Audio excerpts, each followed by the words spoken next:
We're back. Welcome to the All-Canadian Reptile Girl. I'm Annalise, and today we are going to be finishing off our demo enclosure build by setting this up as a bioactive vivarium. Then, when it's all done decorated, we'll move some very special little snakes out of their baby bins and into this. I think they're gonna love it. Let's get into it.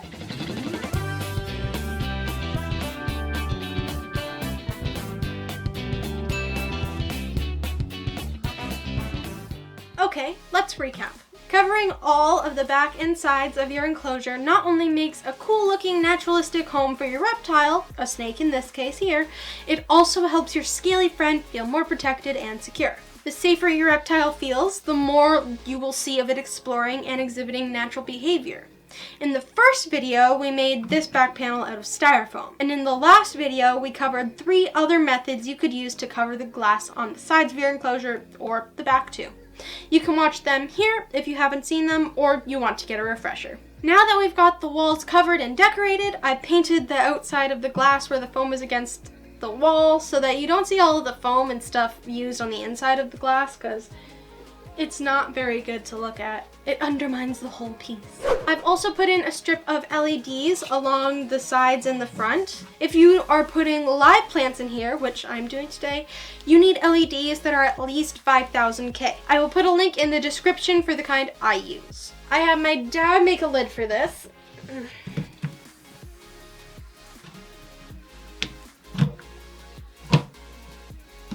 Did it. The original lid was just a piece of pegboard with a handle. This tank actually came with my corn snake Noodles when we got her. She was upgraded to a jungle, temple, ruin themed enclosure way back. You can see that video here too.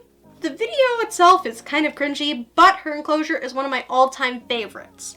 Anyhow, it is now time to put in the substrate and make this a complete home. The exact type of substrate you will be using will depend on the species, so make sure you do your research to figure out what the best mix for the animal you will be putting in yours is.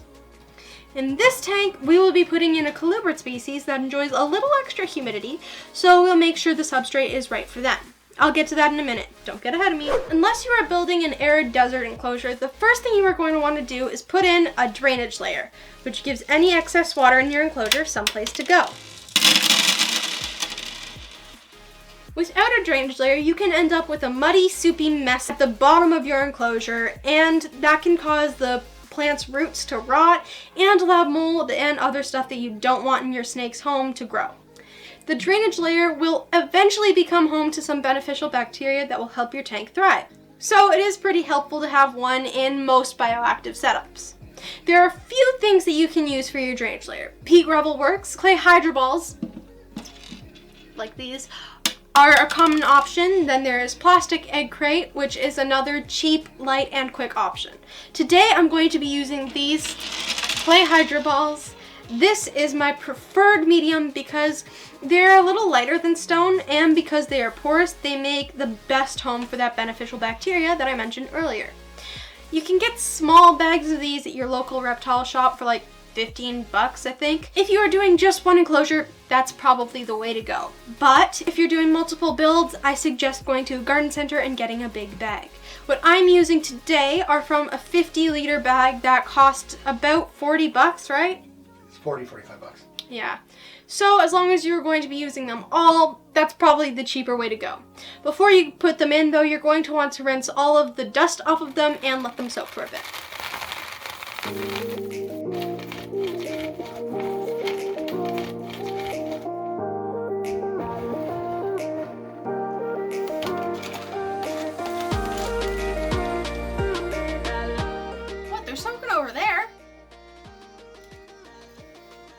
These are all rinsed and soaked. They're the drainage layer. So loud. Whee! All the little ones are on the bottom. It doesn't really need to be too thick. Again, it's just a little bit of a layer so that there's somewhere for the water to go. Doesn't need to be too deep. Next, you're going to need to have something that separates this layer from the substrate that will go on top. I'm using some nylon window screen that I've already cut to size. Landscape cloth is significantly cheaper, and I've used that in a lot of my other builds, but I find that it tends to not stay in place as well as this, and seems to be harder for the snakes to weasel their way under. Alright, that's done, so let's put some dirt in here. I've got a mix of black earth, eco earth, and cocoa fiber. I've also mixed up some sand to help with drainage, sphagnum moss to help retain some moisture, and I put in a little bit more of it than usual because this is a more humid loving snake. And lastly, I ripped up some snake shed and crumpled up a few dried leaves in there as a bit of food for our cleanup crew. Like I said earlier, you'll want to research the exact needs of the species you are building this for and adjust the mix accordingly. Before I put in my mix, I'm going to put a layer of just plain black earth down and really compress it to make a hard layer. Your plant's roots will anchor into this, and it's another barrier to help discourage your snake from getting down into your drainage layer. It's not going to stop a stubborn snake, but it helps deter. The rest of the soil that we just mixed up then goes in on top and is slightly compressed. If you are short on time while you are building any part of this, just do it and fast forward, like this. Alright, so now that all the dirt is in, it's time to put in our plants. We are going to be using a pothos. Somewhere over here, I think, so it can climb on this thing.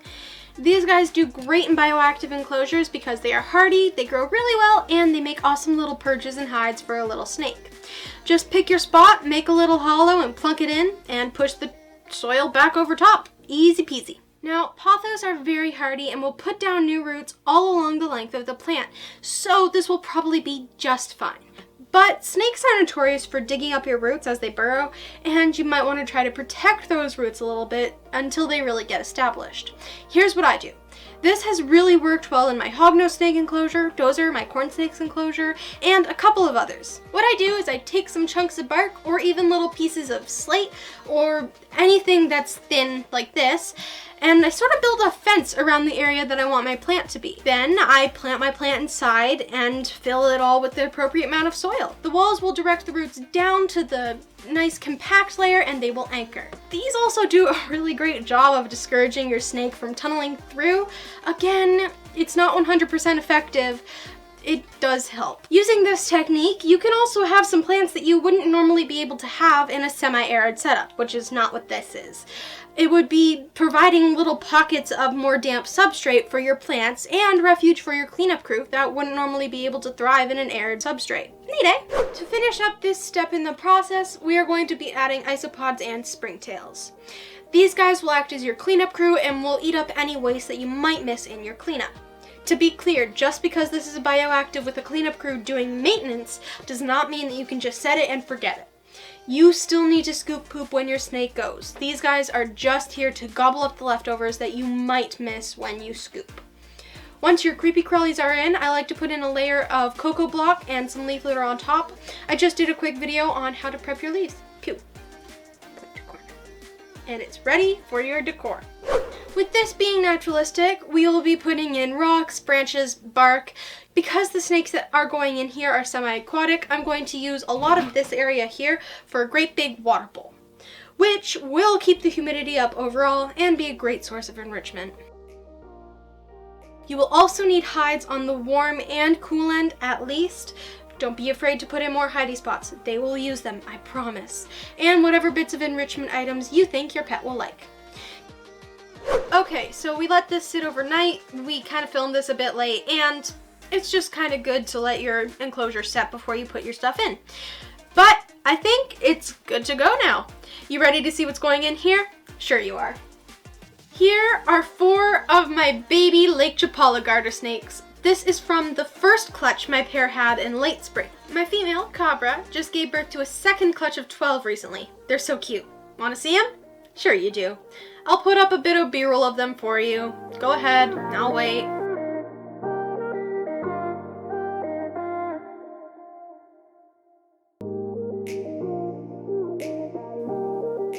Oh, you're back. Pretty stinking cute, eh? Okay, so these slightly bigger, therefore less cute babies, I don't mean that, you're still very, very adorable, have been in their baby bins since they were born and are ready for something a little bit bigger. A couple of these guys are being adopted out soon, but any remaining from this clutch and the other will eventually move into the paludarium I'm building for their parents, Chupa and Cabra. This will be a great home for them while I finish that build and they grow a bit more. Garter snakes are one of a few species of social snakes and do great in groups, so it's a-okay for there to be multiple snakes in the exact same enclosure. Now, these guys don't actually have any names yet. I think I kind of want to keep it monster themed like their folks, and I would love to hear your suggestions in the comments below. So, what do you think? How'd this turn out? Will my three-part step by step by step by step by step, I think that's enough steps, how-to guide help you with your own enclosure build?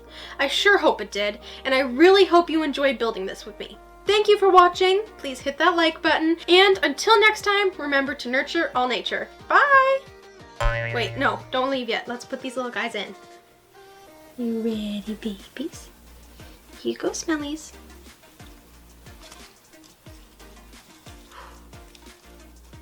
And they disappear. You have a giant marble.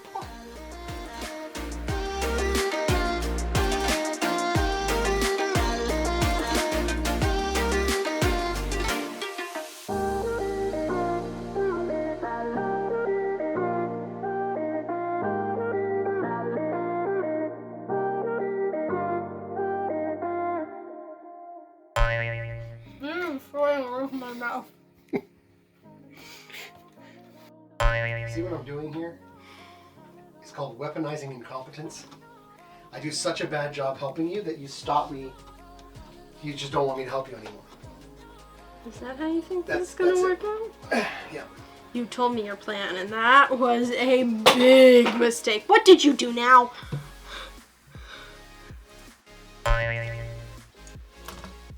Okay, these, oh, it reverberates the noise.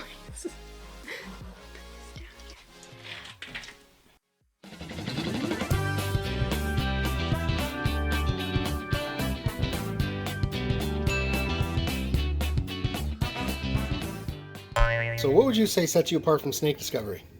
Well, I haven't seen Emily or Ed eat cereal out of snake bin.